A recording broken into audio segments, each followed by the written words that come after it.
Microsoft officially Windows 11 launch করে দিয়েছে। Windows 11 এর সবচেয়ে জনপ্রিয় ফিচার হচ্ছে টাস্ক ভিউ। আমরা যদি টাস্ক ভিউটা দেখি তাহলে এখানে ডিফারেন্স ডেস্কটপ সেট করা যাবে, লাইক গেমিংয়ের জন্য একটি desktop, family, creativity, school, entertainment ও বিজনেস, যে কোনো কাজের জন্য আপনি ডিফারেন্ট ডেস্কটপ সেট আপ করতে পারেন এবং এখানে রিনেমও করতে পারেন। যেমন এখানে যদি আমি ডেস্কটপ 1টাকে রিনেম করে লিখি যে ওয়ার্ক প্লেস, দেন আমরা দ্বিতীয় নম্বর ডেস্কটপকে যদি আমরা রিনেম করি, মাউসের রাইট বাটন ক্লিক করি, তাহলে এখানে রিনেম অপশন আছে, তাহলে আমরা এটাকে লিখতে পারি গেমিং।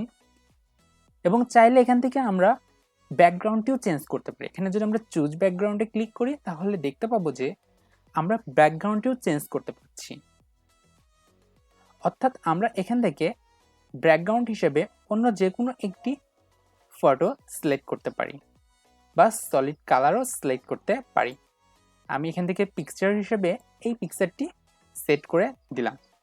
দেখো, দেন আমরা এখন যদি টাস্ক ভিউতে ক্লিক করি তাহলে দেখতে পাচ্ছি ওয়ার্ক প্লেসের জন্য এক ধরনের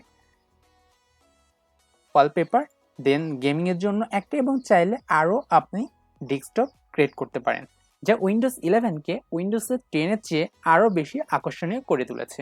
আপনারা চাইলে আরও ডেস্কটপ অ্যাড করতে পারেন এবং ডেস্কটপের ডিফারেন্ট ব্যাকগ্রাউন্ড কালার সহ তারও রিনেম করতে পারেন। যদি ভিডিওটি ভালো লাগে অবশ্যই লাইক এবং শেয়ার করুন, আর ভিডিও সম্পর্কিত কোনো মতামত থাকলে তা কমেন্টে জানাতে পারেন। আর আপনি যদি আমার চ্যানেলে নতুন হয়ে থাকেন তাহলে অবশ্যই সাবস্ক্রাইব করুন, আর অলরেডি সাবস্ক্রাইব করে থাকলে থ্যাংক ইউ সো মাচ।